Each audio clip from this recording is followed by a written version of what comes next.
Shalom bien-aimés, je vous salue tous au nom de Jésus-Christ. De près ou de loin où vous êtes en train de nous suivre, c'est pas bonjour ou bonsoir, ça dépend de l'heure dans laquelle vous êtes en train de nous suivre. Que Dieu vous bénisse. Je voulais partager un court message avec vous. Mais avant de pénétrer le message en question, nous allons prier. Prions bien-aimés. Père éternel, nous te bénissons.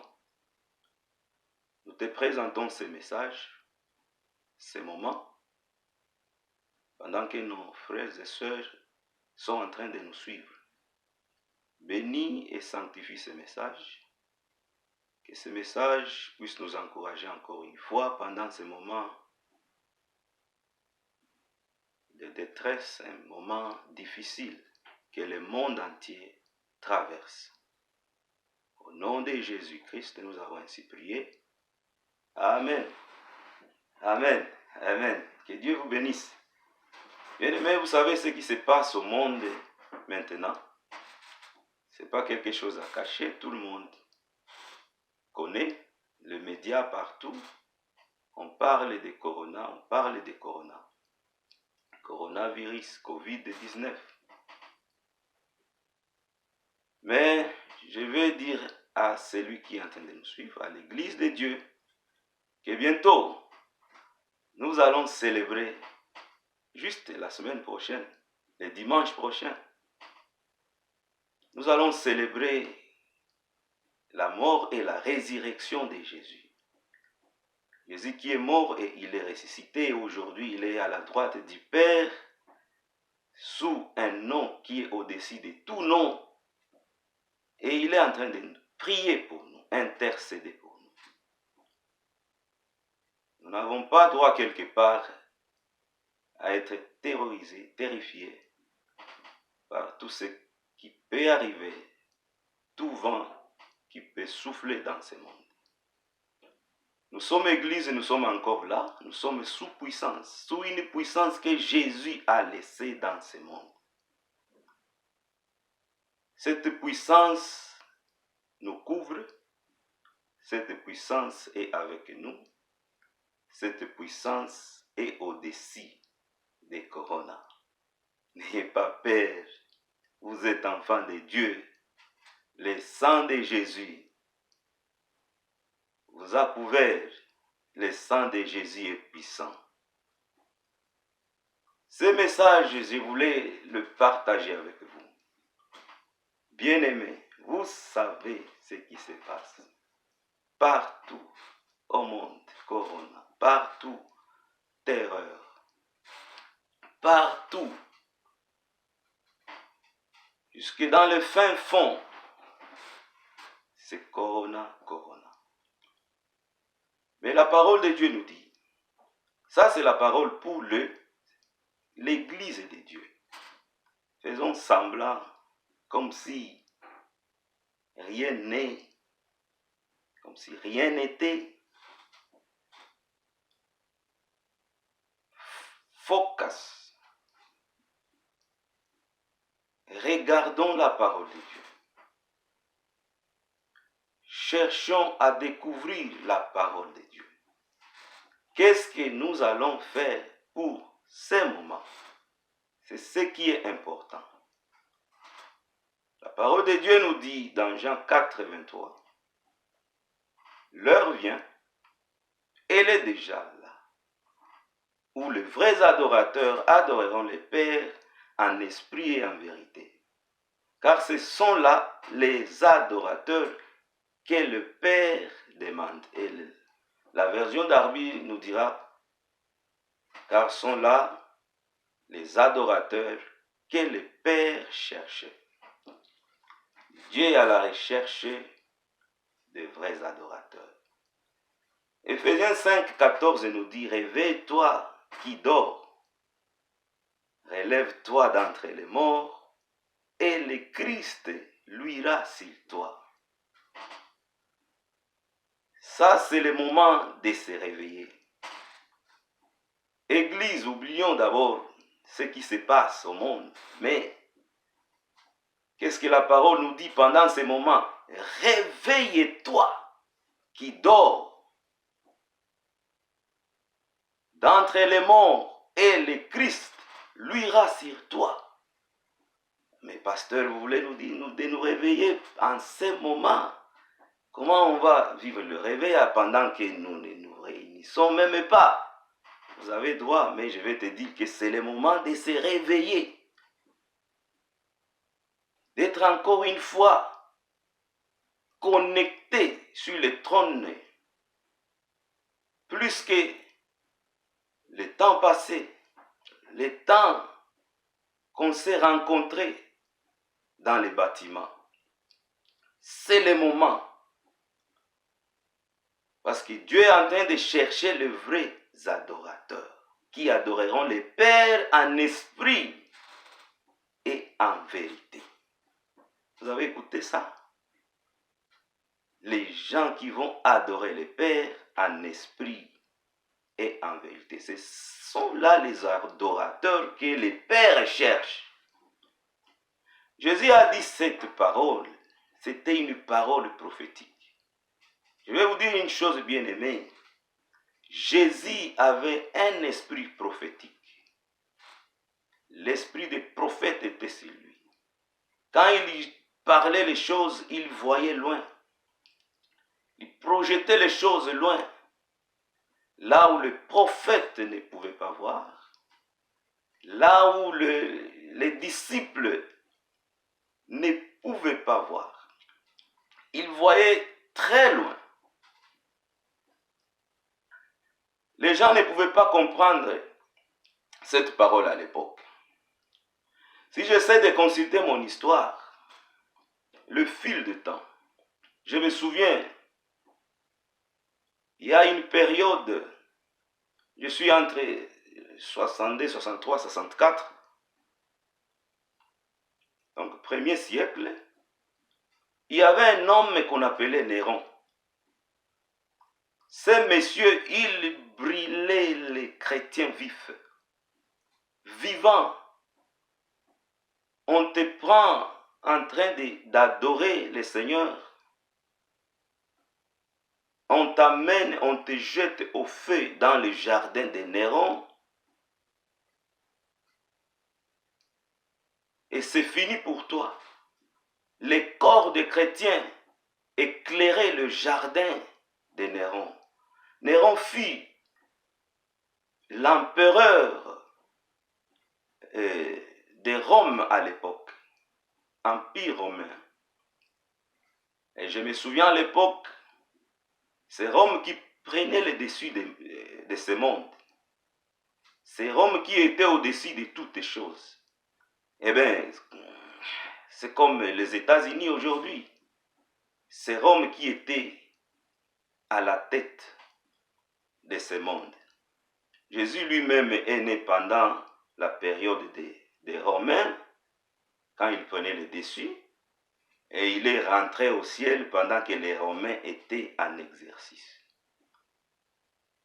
Mais je me souviens, après Néron, la souffrance des chrétiens a continué et accentué. Dans les 98, avant juste la fin du 1er siècle, il y avait aussi un homme qu'on appelait Domitien. Il fut aussi empereur, parce que là, il y avait une succession des empereurs. Il avait systématisé la souffrance des chrétiens. Le 2e siècle, ça a continué avec Trajan. C'était comme ça.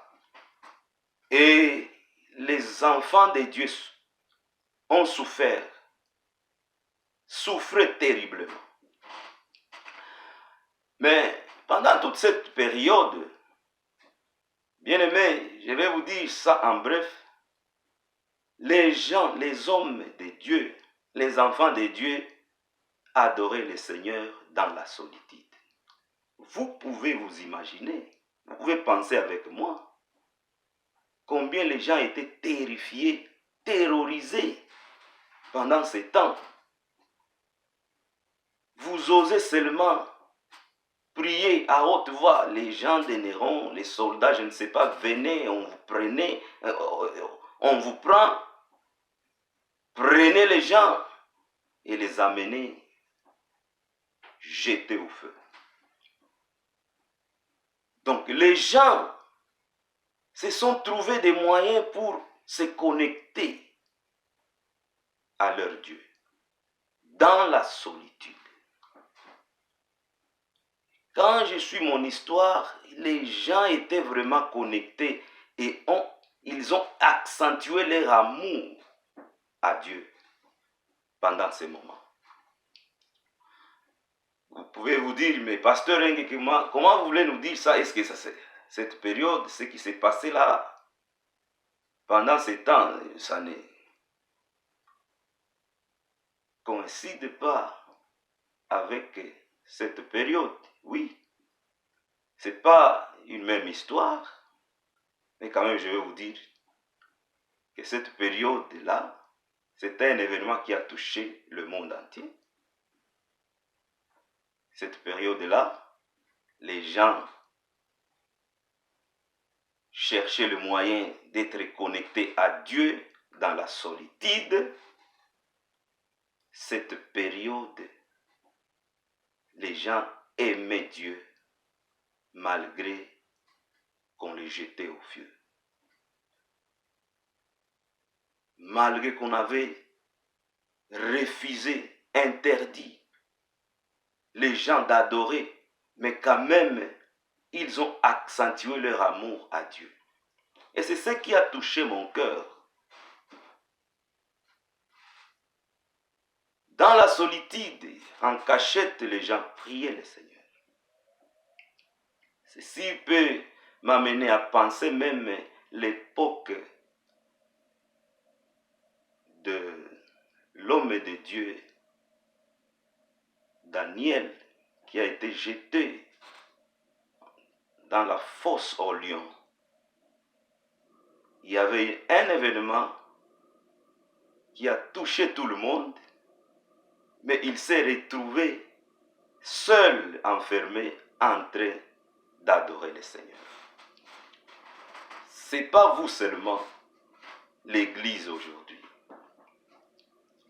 Vous retrouvez en train d'adorer le Seigneur dans la solitude. Ce n'est pas nous seulement. Ça vient de loin. Ne pensez pas que ça c'est une histoire nouvelle. Non. Ce sont les choses qui peuvent arriver, qui doivent arriver. Mais l'Église, il faut seulement connaître qu'est-ce que nous allons faire pendant des moments pareils. Réveille-toi. Toi qui dors. Quitte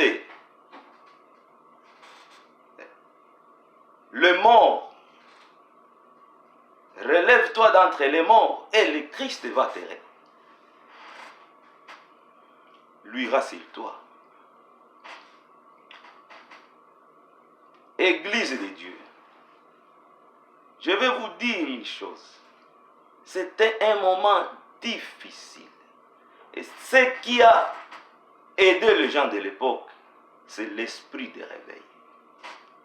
Les gens étaient connectés plus à Dieu. Et c'est le moment d'être plus connecté à Dieu. Église de Dieu, c'est le moment d'être plus connecté à Dieu.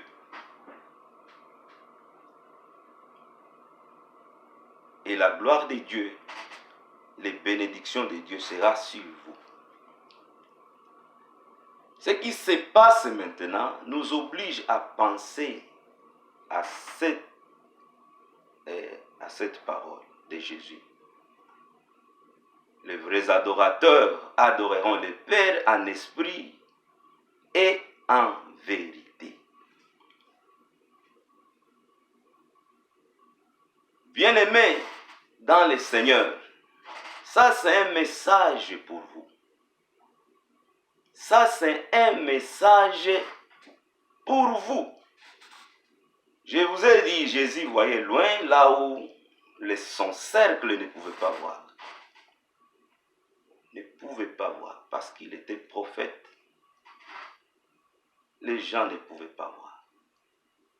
Jésus savait dans l'esprit des gens, l'esprit ou les réalités des monts ou du mont Horeb étaient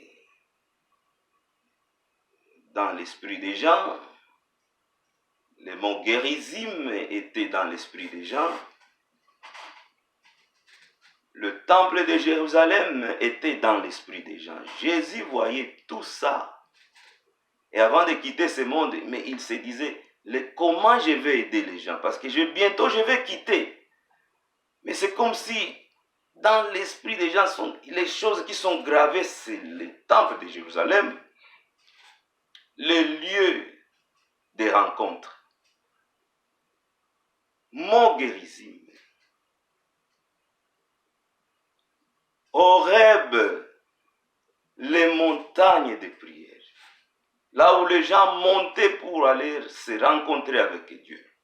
Il faut aller là-bas pour toucher la gloire du Seigneur. Et je vais vous dire une chose, Israël, touché au temple, vous avez tout abîmé. Parce que pour eux, Dieu, le temple représentait Dieu au milieu de son peuple.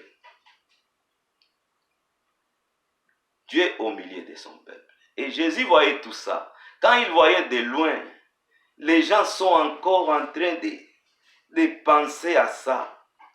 Comment je vais laisser les gens?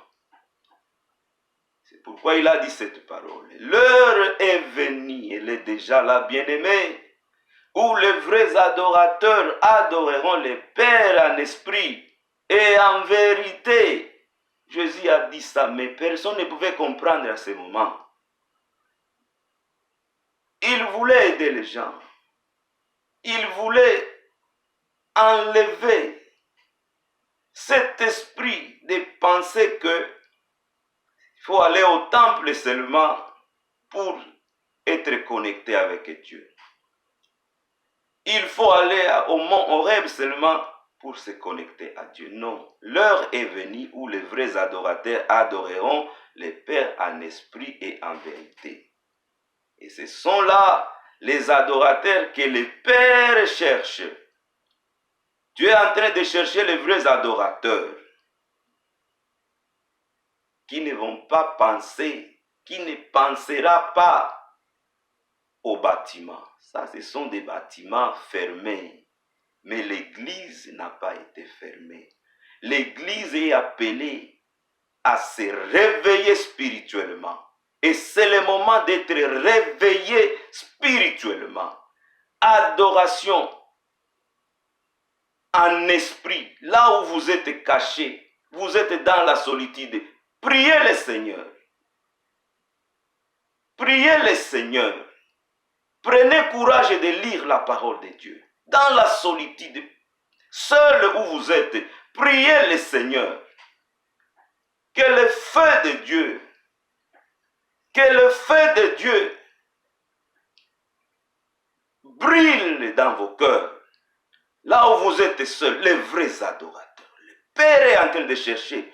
Oh, Charabaganda, le Père est en train de chercher les vrais adorateurs.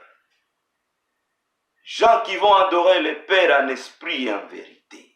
Qui ait un peu de vérité dans ce que vous faites. Vous êtes dans vos maisons seuls. Qui ait un peu de vérité. Pensez à votre vie spirituelle. Soyez réellement connectés à Dieu. Soyez réellement connectés à Dieu. Que Dieu vous bénisse. Église de Dieu, vous qui suivez ces messages partout où vous êtes, que Dieu vous bénisse. Soyez parmi les bons adorateurs, les vrais adorateurs que le Père est en train de chercher maintenant. Voilà la situation qui touche le monde entier. On ne peut pas se réunir. Je ne sais pas pendant combien de temps ça va prendre. Ça prendra combien de temps?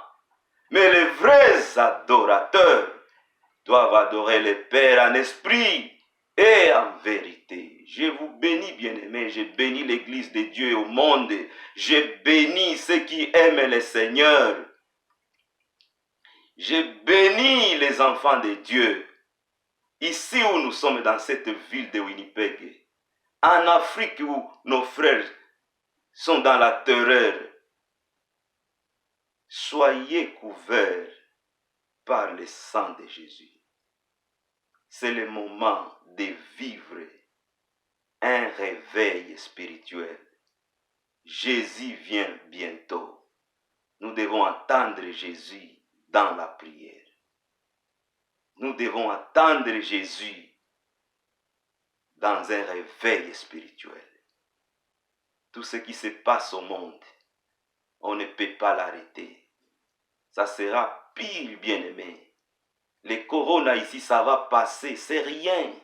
Et d'ailleurs, nous sommes couverts par le sang de Jésus, ça ne va pas nous toucher.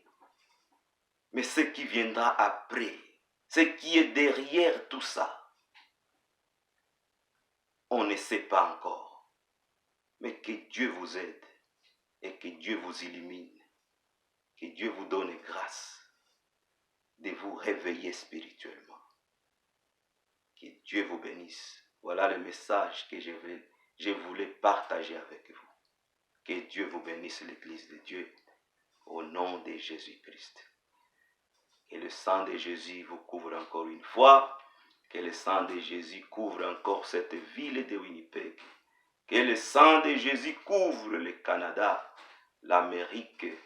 Que le sang de Jésus couvre l'Europe. Tous ceux qui sont atteints de ce corona soient purifiés dans le nom de Jésus-Christ.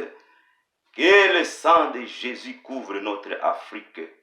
Que le sang de Jésus couvre mon pays, le Congo. Au nom de Jésus.